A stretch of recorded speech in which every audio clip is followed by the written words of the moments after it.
Salam, selamat berjumpa kembali keluarga damai. Kita bertemu lagi dalam Samas edisi Sabtu 13 April 24 ini. Hari ini kita akan merenungkan tema tentang misi. Tema ini diambil berdasarkan perenungan saya pribadi tentang kematian dan kebangkitan Yesus. Ayat yang menjadi landasan dari renungan ini saya ambil dari Yohanes 4 ayat yang ke-34. Begini firman Tuhan, kata Yesus kepada mereka, makananku ialah melakukan kehendak Dia yang mengutus aku dan menyelesaikan pekerjaannya. Sebelum kita lanjutkan, mari kita berdoa. Tuhan yang makasih, kami mengucapkan syukur karena Engkau memberi kesempatan kepada kami untuk merenungkan firman-Mu. Berkatilah kami agar kami bisa mengerti dan memahami apa yang Kau kehendaki dari firman ini. Dalam nama Yesus kami berdoa. Amin. Keluarga damai yang terkasih, ada ungkapan, kita hidup seperti air mengalir saja. Artinya, kita ikuti saja jalan hidup kita tanpa kita perlu terbeban. Dan kita juga mungkin gak tahu harus kemana. Namun ada prinsip yang lain. Hidup dirancang dengan tujuan, dengan arah, dan bahkan sampai target yang harus dicapai. Mana yang akan kita pilih? Hidup seperti air mengalir, dan kita seperti nggak punya beban, kita tinggal menikmati apa saja yang sudah kita punyai. Kita menjalankan hidup kita seperti air yang mengalir. Atau hidup dengan rancangan yang perlu arah yang jelas. Ada upaya-upaya yang harus dilakukan untuk mencapai tujuan. Nah, bagi sebagian orang yang kedua ini mungkin akan dirasakan menjadi beban. Ketika Yesus selesai bercakap-cakap dengan perempuan Samaria di sumur, murid-muridnya menawarkan makanan. Namun jawab Yesus sangat mengagetkan. Makananku ialah melakukan kehendak Dia yang mengutus aku dan menyelesaikan pekerjaannya. Saya jadi bertanya dalam hati, mengapa respon Tuhan Yesus seperti itu ketika ditawari makanan? Secara manusia, makanan adalah menjadi kebutuhan dasar dan basic sekali. Tanpa asupan makanan dan minuman, manusia tidak berdaya, lemas, dan kemungkinan akan mati.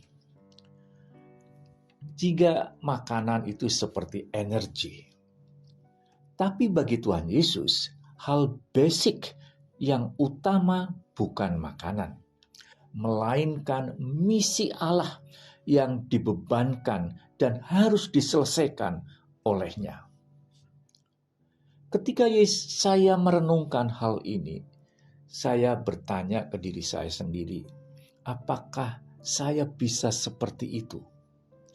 Mendahulukan misi dan menomorduakan kebutuhan lain. Tentu ini tidak mudah bagi saya.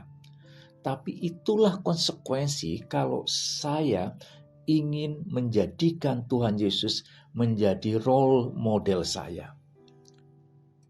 Saya berharap bahwa saya akan mampu.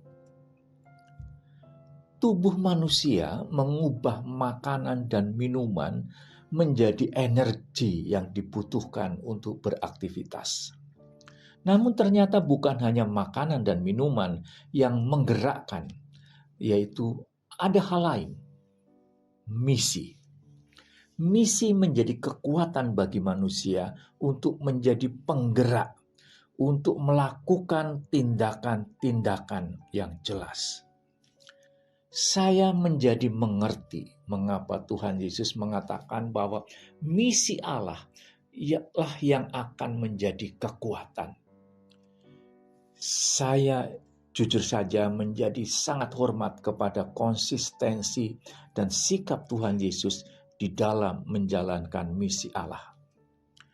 Misi Allah yang dibebankan ke Yesus dan harus dipegang teguh dan harus diselesaikan. Saya terinspirasi untuk membangun sebuah misi yang sesuai dengan kemampuan yang ada pada diri saya. Karena saya bekerja dalam dunia pendidikan, saya ingin sekali berkomitmen untuk memberikan kontribusi di dalam dunia pendidikan, terutama perbaikan di dalam praktek pendidikan di Indonesia. Konsistensi Tuhan Yesus untuk menjalankan misi sampai kematian menjadi sebuah inspirasi agar saya terus menjalankan kegiatan-kegiatan yang membantu perbaikan sistem pendidikan. Saya berprinsip bahwa setiap orang harus punya misi, sesuatu yang akan dan harus diselesaikan. Sekecil apapun dan bentuk apapun misi itu, misi akan mengarahkan diri untuk melakukan tindakan-tindakan yang positif. Misi adalah energi yang membuat manusia aktif bekerja dan beraktivitas untuk mencapai tujuan. Tanpa misi, manusia bisa menjadi hidup yang tidak terarah, bahkan tidak bisa punya harapan. Berharap atau mempunyai harapan adalah menjadi bagian yang tidak terpisahkan dari misi. Atau misi selalu disertai dengan harapan untuk berhasil. Misi tanpa harapan bisa membuat saya mudah putus asa. Harapan membuat saya berpikir positif. Saya jadi paham ketika Tuhan Yesus perlu menggenapi janji Allah bahwa Dia mati dan bangkit. Kebangkitan membuktikan bahwa Tuhan hidup dan memberikan harapan karena Dia akan mendampingi saya untuk terus menjalankan misi. Tuhan Yesus telah memberikan contoh dan bukti yang lengkap.